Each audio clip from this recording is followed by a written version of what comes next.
Hello everyone, আশা করি সকলেই ভালো আছো। আজকে আমরা ফিজিওলজি নিয়ে আলোচনা করব। ফিজিওলজির মধ্যে তোমাদের ফার্স্ট যে কার্ডটা হবে সেটা হচ্ছে জেনারেল ফিজিওলজি অ্যান্ড ব্লাড। তো আজকে আমরা জেনারেল ফিজিওলজি ফার্স্ট যে টপিকটা আছে composition of body and body fluid, এটা নিয়ে আলোচনা করব। তো আমি তোমাদের সাথে আছি Shubhajit Bandyopadhyay, TMC K81, Dhaka medical college. এখন টোটাল বডি ওয়াটার TBW, এটাকে সংক্ষেপে TBW লেখা হয়। টোটাল বডি ওয়াটার মানে কি? খুবই সিম্পল, নামের মধ্যেই কাম। সেটা কি যে টোটাল মানে বডিতে তোমার যত পরিমাণ ওয়াটার আছে, যেখানেই আছে বডির, সেগুলোই হচ্ছে টোটাল বডি ওয়াটার। তুমি চিন্তা করো তোমার বডিতে কোথায় কোথায় ওয়াটার থাকতে পারে। সেলের মধ্যে তো থাকেই, প্লাস আর কোথায় থাকে? তোমার ব্রেইনে কিছু পানি থাকে, যে CSF পড়ছিলাম আমরা। তোমার যে বোনসের জয়েন্ট যেখানে থাকে সাইনোভিয়াল ফ্লুইড থাকে, এটাও ওয়াটার। তো এইভাবে যত জায়গায় যত ওয়াটার আছে সবগুলো মিলায় টোটাল বডি ওয়াটার। এখন টোটাল বডি ওয়াটারের পার্সেন্টেজ সেটা কি? অ্যাডাল্ট মেলে কত? সেটা হচ্ছে 60%, অ্যাডাল্ট ফিমেল 50%, অ্যান্ড ইনফ্যান্টের ক্ষেত্রে 70 to 75%। তাহলে এখানে দেখা যাচ্ছে অ্যাডাল্ট ফিমেলের ক্ষেত্রে বডি ওয়াটারটার পরিমাণ একটু কম। এর কম কারণ কি? এটা পরেই আছে, তোমরা একটু নিজেরাই ভাবো যে কেন কম থাকতে পারে। আর ইনফ্যান্টের ক্ষেত্রে একটু ওয়াটারের পরিমাণটা বেশি থাকে সবসময়। এখন আসি, আমি তো বললামই বডিতে ওয়াটার বিভিন্ন জায়গায় থাকে, তো সেগুলো আমাদের ক্লাসিফিকেশন পড়তে হবে যে কোথায় কোথায় এটা থাকতে পারে। এটা তোমাদের ইম্পর্টেন্ট, এই চারটা তোমরা বারবার বাড়িতে প্র্যাকটিস করবে। এটা রিটেন প্লাস ভাইভা লাগে, প্লাস ম্যাথও দিতে পারে এখান থেকে। আমি যেসব পার্সেন্টেজ বা অ্যামাউন্ট বলছি এখান থেকে। এখন আসো টোটাল বডি ওয়াটার, এটাকে মেইনলি দুই ভাগে ভাগ করা যায়। সেটা কি? একটা হচ্ছে extracellular fluid, intracellular fluid. Extracellular ফ্লুইডটা কি? এখানেও নামের মধ্যেই কাজ আছে। সেটা কি?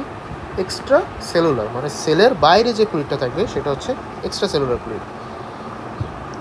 আর ইন্ট্রাসেলুলার মানে কি? সেলের ভিতরে যে ফ্লুইডটা থাকবে সেটা হচ্ছে ইন্ট্রাসেলুলার ফ্লুইড। এখন এক্সট্রা সেলুলার ফ্লুইডের দুইটা আবার ডিভিশন আছে। সেটা কি? একটা হচ্ছে ইন্টারস্টিশিয়াল ফ্লুইড, একটা হচ্ছে প্লাজমা। এটা আমরা এখানে একটা ফিগার আছে, এই ফিগারটা দেখে বুঝি। সেটা কি? এই যে ধরো এইগুলো একটা একটা সেল, আর এটা হচ্ছে কি? Blood vessel.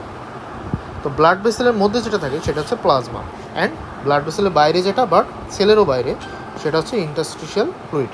ওকে, তো প্লাজমা এটা, আর ইন্টারস্টিশিয়াল ফ্লুইড এটা। আশা করি বুঝতে পারছো। এখন ইন্টারস্টিশিয়াল ফ্লুইডের মধ্যে আরও কী কী আছে? ইন্টারস্টিশিয়াল লিম্ফ ফ্লুইড আছে। লিম্ফ থাকতে পারে এখানে। লিম্ফ মানে লসিকা, যেটা fluid in the dense connective tissue. মানে কানেক্টিভ টিস্যু কী কী আছে? তোমাদের বোনস আছে, কার্টিলেজ আছে, মানে তরুণ অস্থি, অস্থি, এগুলোর মধ্যে থাকে কিছু ফ্লুইড থাকে এখানে। আরেকটা ইম্পর্টেন্ট জিনিস হচ্ছে ট্রান্স সেলুলার ফ্লুইড। এই বিষয়টা জানতে হবে। ট্রান্স সেলুলার ফ্লুইডটা কি? তোমার বডিতে কিছু ক্যাভিটি আছে, সেই ক্যাভিটিগুলো মানে সব ম্যাক্সিমাম ক্যাভিটি আমাদের বডিতে এন্ডোথেলিয়াল লাইনিংয়ে থাকে। তো সেই ক্যাভিটির মধ্যে কিছু ফ্লুইড থাকে, সেই ফ্লুইডগুলো অন্যান্য ফ্লুইডের সাথে কখনোই কমিউনিকেট করে না। এটা হচ্ছে ট্রান্স সেলুলার ফ্লুইড। আমি বাংলায় সহজে বুঝাই বললাম, এর একটা সংজ্ঞা আছে, একটু পরে আমি দেখাবো। তো এখানে একটা এক্সাম্পল কি? সাপোজ CSF, তোমরা এটা পড়ে আসছো। CSF ACC-তে কি? সেরেব্রো স্পাইনাল ফ্লুইড। CSF-টা কোথায় থাকে? তোমার ব্রেইন ক্রেনিয়াল ক্যাভিটির মধ্যে থাকে, ঠিক আছে? ব্রেইনটা CSF-এর মধ্যে ভাসমান থাকে। তো একটা বিষয় চিন্তা করো, CSF কিন্তু কখনোই বডির অন্য ফ্লুইডের সাথে কমিউনিকেশন করে না। CSF কিন্তু ব্লাডের সাথে কমিউনিকেশন করবে না, অথবা অন্যান্য যে প্লুরাল ফ্লুইডের সাথে কখনোই তো করবে না। তো এটাই হচ্ছে ট্রান্স সেলুলার ফ্লুইড। আর কী কী আছে? ইন্ট্রা অকুলার ফ্লুইড, মানে চোখের মধ্যে যে ফ্লুইডগুলো থাকে, fluid in the GIT and respiratory tract. আর কী আছে? Fluid in the potential space. Potential মানে ফাঁকা জায়গা যেখানে। তো প্লুরাল ক্যাভিটি, প্লুরাল ক্যাভিটি মানে কি? প্লুরাল দুইটা আমরা জানি লেয়ার থাকে, একটা হচ্ছে কি প্যারাইটাল প্লুরা, ভিসেরাল প্লুরা। একইভাবে পেরিকার্ডিয়াল ক্যাভিটি, পেরিটোনিয়াল, এগুলো সবই তোমরা জেনে যাবা। এখন আসি আমরা পার্সেন্টেজ নিয়ে, যে কোনটা কত পার্সেন্ট থাকে।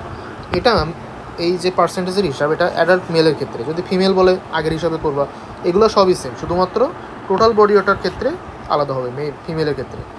তো টোটাল বডি ফ্লুইড যেটা, সেটা মেলের ক্ষেত্রে আমরা একটু আগে জানছি 60%। ওকে, আর এক্সট্রা সেলুলার ফ্লুইডটা 20%, অর 1/3 বলা যায়। 20% তো ফুল হবে না, মানে 1/3টা বলাই বেটার। আর এখানে হচ্ছে 2/3। এটা পার্সেন্টেজটা এখানে বলা দরকার না, তোমরা এটা বললে বেশি ভালো হবে। এখানে 1/3 অ্যান্ড 2/3 এটা বেশি কমন। তো এর মধ্যে আর তেমন কিছুই নাই। ইন্টারস্টিশিয়াল ফ্লুইডটা 11 লিটার, এটা মুখস্থ। এটা 3 লিটারও মুখস্থ। আর এটা 1 থেকে 2 লিটার। তো তোমাদের যদি ম্যাথ দেয় তাহলে মেইনলি এই পর্যন্তই ম্যাথটা করতে হয়, যে interstitial fluid and extracellular fluid and intercellular fluid পর্যন্তই। আর তারপরে গেলে এটা যে 11 লিটার বা 3 লিটার এই পর্যন্ত। তো এভাবে যদি ম্যাথ দেয় তোমরা এইভাবে করতে পারো, শক দিয়ে, অথবা নিচেও করতে পারো। যে যদি দিলো, যেমন সাপোজ এখানে 70 কেজি অ্যাডাল্ট মেন, তার বডি ফ্লুইড ডিস্ট্রিবিউশন, তাহলে সাপোজ তুমি 70 কেজি 60% তুমি করবা, তাহলে কী হবে 42 লিটার। তো 42 লিটারকে আবার তুমি 2/3 করবা, তাহলে 42 ইন্টু 2/3, তাহলে কত হয়? তাহলে এখানে হবে হচ্ছে তোমার 14 লিটার। ওকে, আর যদি 1/3 করো, 1/3 করলে হবে 14 লিটার, আর 2/3 করলে হবে 28 লিটার। ঠিক আছে, তো এইভাবে এটা ক্যালকুলেশন করে দেওয়া। একইভাবে তোমাদের এখানে 70 কেজি না দিয়ে 60 কেজি বলতে পারে, বা এরকম আরও চেঞ্জ করে দিতে পারে, তখন তোমরা সেভাবে করবা। নিজেরা একটু মানে এখানে কিন্তু ক্যালকুলেটর ইউজ করা যাবে না, এটা মাথায় রাখতে হবে। আর যদি তোমাদের বলে যে ক্লাসিফাই বডি ফ্লুইড কম্পার্টমেন্ট, তাহলে এই ফুল ছকটা তোমরা দিয়ে দিবে ভালোভাবে। এই যে পোটেনশিয়াল স্পেস বা যেটাই বলো ট্রান্সসেলুলার ফ্লুইড দিয়ে একদম শেষ পর্যন্ত তোমরা দিয়ে দিবে, তাহলে একটা কমপ্লিট তোমরা অ্যান্সার করতে পারবে। আশা করি তোমরা বুঝতে পেরেছ। এখন আসি, একটু আগেই বলছিলাম যে ওমেনের ক্ষেত্রে বডি ওয়েটের কোয়ান্টিটিটা মেনের থেকে কম থাকে। এটা কেন থাকে? সেটার কারণ হচ্ছে ফ্যাট। মহিলাদের ক্ষেত্রে ফ্যাটের পরিমাণটা বেশি থাকে, অ্যান্ড ফ্যাটের পরিমাণটা inversely proportional to the amount of water. তাহলে ফ্যাট যত বেশি থাকবে ওয়াটার তত কমে যাবে। তো এটাই মেইন কারণ। এখন আসি ইসিএফ অ্যান্ড আইসিএফ। একটু আগে বলছি ফ্লুইড আউটসাইড দ্য সেল হচ্ছে ECF, and fluid inside the cell হচ্ছে ইসিএফ অ্যান্ড আইসিএফ। তো ইসিএফটা কত percent? 1/3 of the total body water, 1/3। ইসিএফটা কিন্তু কম, এটা কিন্তু মাথায় রাখতে হবে। কিন্তু এখানে একটা কথা আছে, যখন মানুষ যখন কেবল জন্মগ্রহণ করে ইনফ্যান্ট অবস্থায়, তখন কিন্তু ইসিএফের পরিমাণটা বেশি থাকে আইসিএফের থেকে। ওকে, আর এটা কত? 2/3। এখন এখানে আসো, লার্জ অ্যামাউন্ট অফ সোডিয়াম, এটা ইম্পর্টেন্ট। আচ্ছা, এখানে একটা তোমাদের থিওরি বলি, সেটা হচ্ছে এই থিওরিটা মনে করা হয় একটা প্রথম যে সেলটা তৈরি হয়েছিল, সেই সেলটা তৈরি হয়েছিল সি ওয়াটারে, সমুদ্রের পানিতে সেটা তৈরি হয়েছিল। তাহলে এখন বলো, সমুদ্রের পানিতে সবচেয়ে বেশি আছে কি? সোডিয়াম বেশি আছে। এই কারণে সেলের বাইরে সোডিয়ামটা বেশি থাকে, মানে ইসিএফে যেটা, আর সেলের ভিতরে পটাশিয়ামটা বেশি থাকে। এটা কিন্তু ইম্পর্টেন্ট, এই দুইটা কথা অবশ্যই তোমাদের মাথায় রাখতে হবে, কারণ ভবিষ্যতে তোমরা অ্যাকশন পোটেনশিয়াল বা রেস্টিং মুভমেন্ট পোটেনশিয়াল পড়বা, সেখানে এই দুইটা লাগবে। আর এখানে আর কি আছে? ক্লোরাইড আছে, বাইকার্বনেট, নিউট্রিয়েন্টস আছে কিছু, তারপরে ওয়েস্ট প্রোডাক্টস আছে, এগুলো পড়বা। আর এখানে কী আছে? Magnesium, phosphate, protein. এখানে এটা ইম্পর্টেন্ট, প্রোটিনটা এখানে বেশি থাকে। এজন্য এখানে দেখবা ইন্টারসেলুলার বাফার আছে কিছু, বায়োকেমিস্ট্রিতে পড়বা তোমরা, ওখানে প্রোটিন বাফার আছে, এটা ইন্টারসেলুলার বাফার। আর প্রোটিন তো তৈরি হয় তোমরা জানোই যে ট্রান্সলেশনের মাধ্যমে, কী বলো ওটারে, ট্রান্সক্রিপশন ট্রান্সলেশন, এর মাধ্যমে প্রোটিন তৈরি হয়। তো এই কারণে এটা সাইটোপ্লাজমে প্রোটিনটা তৈরি হয়, সেলের মধ্যেই তৈরি হচ্ছে। ওকে, তারপরে আসি। আচ্ছা, components of ECF and ICF, এই ছকটা তোমাদের গাইডন থেকে আমি নিয়েছি, অ্যান্ড এই ছকটা তোমাদের ভাইভাতেও মাঝে মাঝে ধরে, রিটেনেও দেয়, তবে এই সবগুলোই পড়া লাগবে না। এখান থেকে আমি কিছু বলে দেবো, সেইগুলো মাস্ট পড়তেই হবে। সেটা কি? সোডিয়ামটা পড়বে তোমরা, পটাশিয়াম, বাইকার্বনেট, ক্লোরাইড, দেন হচ্ছে প্রোটিনটা পড়তে পারো,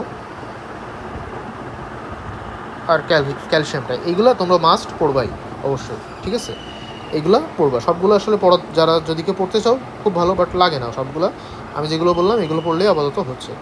তো এইগুলো হচ্ছে এক্সট্রা সেলুলার ফ্লুইডের মধ্যে, এটা ইন্টারসেলুলার ফ্লুইডে কোনটা কত পার্সেন্ট। তো একটু আগে আমি বলছিলাম যে এক্সট্রা সেলুলার ফ্লুইডে সোডিয়াম কিন্তু বেশি থাকে, অ্যান্ড ইন্টারসেলুলার ফ্লুইডে কী বেশি থাকে? পটাশিয়ামটা বেশি থাকে। তাহলে এটা পার্সেন্টেজটা অ্যামাউন্টটা খেয়াল করলে তোমরা বুঝতে পারবে। আর এটার ইউনিটটাও খেয়াল রাখবে অবশ্যই, মিলি ইকুইভ্যালেন্ট পার মোল। ওকে, ট্রান্সসেলুলার ফ্লুইড আমি একটু আগে বলছি যে fluid in the cavity line by endothelium which does not come in contact with other body fluids.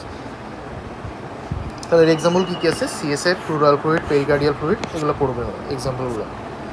এখন আসি difference between ECF and ICF. এটা আমি তোমাদেরকে বলবো না, তোমরা নিজেরাই এটা লিখবা। কীভাবে লিখবা? এখানে আমি কিছু বলে দিয়েছি যে এটা কত, ইসিএফটা কী, প্রথমে এটা লিখবা, 1টা 2টা 3টা 4টা পয়েন্ট এখানে হয়ে গেলো। 4টা পয়েন্ট লিখলে এখানে এনাফ আসলে। ওকে, আর কয়েকটা পয়েন্ট তোমরা এখান থেকে বানিয়ে দিতে পারো পার্সেন্টেজ দিয়ে। তো এগুলা নিজেরাই তোমরা লিখবা। এখন একটা জিনিস বলি, পার্থক্য লেখার তোমরা এই যাবত যেভাবে লিখে আসছো মেডিকেলে একটু অন্যভাবে লিখতে হয়। সেটা কেমন?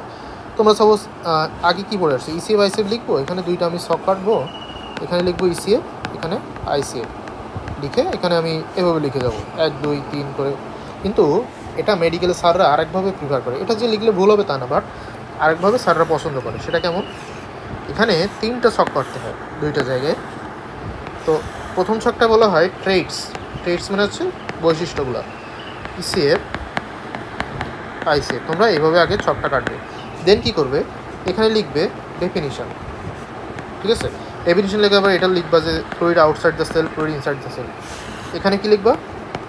পার্সেন্টেজ বা অ্যামাউন্ট যেটাকে বলি, এটা লিখবা 1/3, এটা লিখবা 2/3।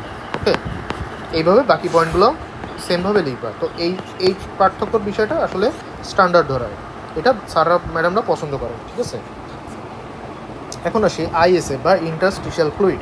তাহলে ইন্টারস্টিশিয়াল ফ্লুইড আগে আমি বলছি কি, the part of ECF that is outside the vascular and lymph system bathing the cells, মানে সেলগুলোকে ভাসিয়ে রাখবে বা স্নান করিয়ে রাখবে, যেটা গোসল করিয়ে রাখবে, সেটা হচ্ছে তোমার আইএসএফ বা ইন্টারস্টিশিয়াল ফ্লুইড, মানে সেটা ভাস্কুলার সিস্টেমের বাইরে থাকবে। তো আজকের ভিডিওটা এই পর্যন্তই। আশা করি তোমাদের সকলকে ভালো লাগছে। ভিডিওটি ভালো লেগে থাকলে অবশ্যই লাইক কমেন্ট করবে, তোমাদের বন্ধুদের মাঝে শেয়ার করে দাও ভিডিওটা, তারাও যাতে উপকৃত হতে পারে। আর ভিডিওর নোটের যে নোটটা আছে সেটা আমি ডিসক্রিপশানে একটা লিঙ্ক দিয়ে দেবো, সেখানে আমার একটা টেলিগ্রাম চ্যানেল আছে, তো ওখানে আমি নোটগুলো দিয়ে দিই, প্লাস ওখানে আরও এক্সট্রা আমার নিজের তৈরি কিছু নোটও দিই। তোমরা ওই চ্যানেলটাই যুক্ত হয়ে যাও নোটটা পাওয়ার জন্য। আর ভিডিওটি ভালো লেগে থাকলে অবশ্যই সাবস্ক্রাইব করো। ভবিষ্যতে আমি আরও কিছু ভিডিও ছাড়বো, তার জন্য যাতে তোমরা নোটিফিকেশান পাও, তার জন্য ভিডিওটি অবশ্যই চ্যানেলটি সাবস্ক্রাইব করে রেখো। সকলকে আবারও ধন্যবাদ।